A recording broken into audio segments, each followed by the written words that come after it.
like the space dog. Through the streets and markets of Moscow, a small curly-tailed stray tried whirly.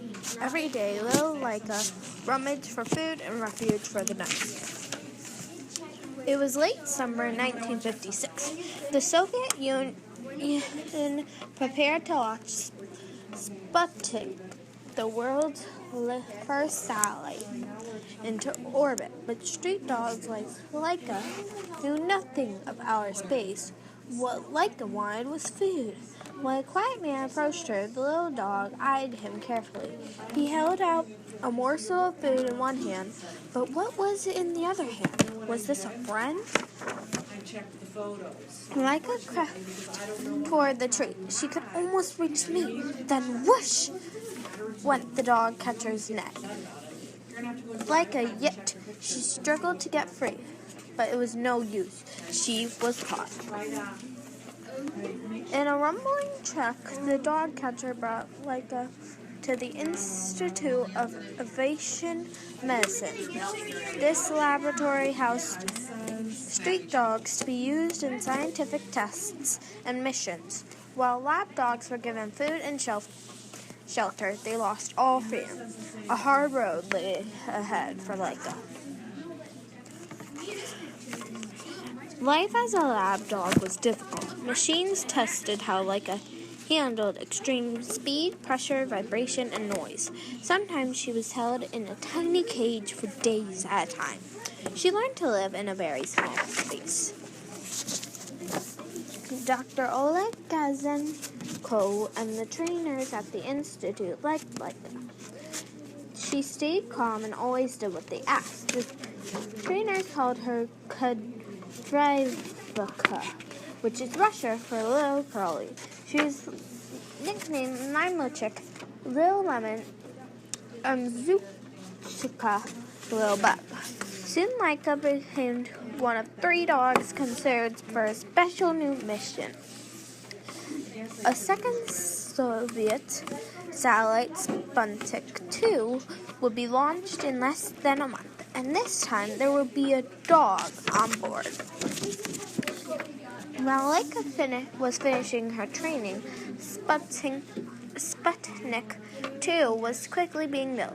No person or animal had orbited in our space yet, and scientists were unsure if it was safe. Smaller rockets had flown dogs, mice, monkeys, and rabbits to high altitudes, but none had left Earth's atmosphere. Laika saw other dogs leave for rocket test flights. Some of them never came back. Scientists wanted to learn how space travel would affect an animal's body. A special spacesuit was made just for Laika. It would help her body adjust to changes in pressure. Machines would record Laika's heartbeat, blood pressure, and movements.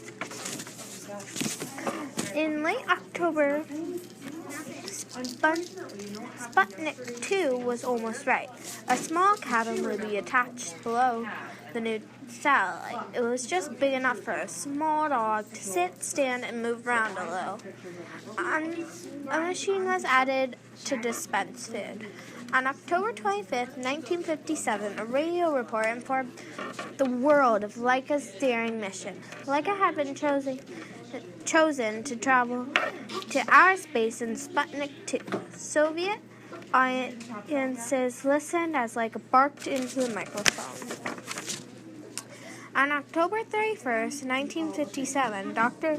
Gazenko and other trainers suited up Laika one last time.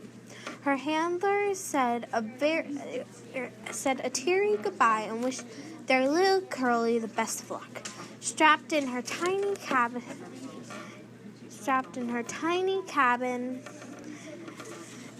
Laika watched them walk away. Laika waited alone in her little cabin. Finally, she was transported to the launch pad and prepared for liftoff. Nearly 4 days passed before Sputnik 2 was set to launch. On November 3rd, 1957, the rocket's engines roared to life. The noise became louder, then deafening. In a firing blast, Sputnik 2 lifted off the launch pad. Laika's heart pounded, and she barked in fear. The noise was almost unbearable. Even her training had not been like this, but there was no turning back. A small crowd watched as the gleaming Soviet spacecraft sped up through the sky and out of sight. People across the Soviet Union cheered for one brave pup, the world's first true astronaut. Scientists received the report Sputnik 2 sent down to Earth. Laika's heart rate, blood pressure, and movements showed she had completed her mission. A little stray the world called Laika whirled around the planet at 18,000 miles, 28,968 kilometers per hour. A few hours into her flight, the cabin began to overheat. There was nothing Laika could do. Her body gave in to the heat and fright. For Laika, the trip had ended. But this tiny hero paved the way for many human astronauts to come. After Laika's death, Sputnik 2 continued to orbit Earth for many months. Finally, on April 14, 1958, Sputnik 2 re-entered Earth's atmosphere. Catching fire, it fell back toward the Earth. The satellite burned up before ever reaching land. Thanks to Laika and many other animal heroes, space travel became a reality for humans less than 5 years later. In 1961, Russian Yuri Gagarin became the first person to launch into outer space. Oleg Gazenko, Laika's trainer, was one of the people who helped Gagarin prepare for his launch. Laika was the only creature sent to outer space without a plan to safely return. In 2007, exactly 50 years after her launch, a statue of Laika was unveiled in Moscow to honor her courage and sacrifice.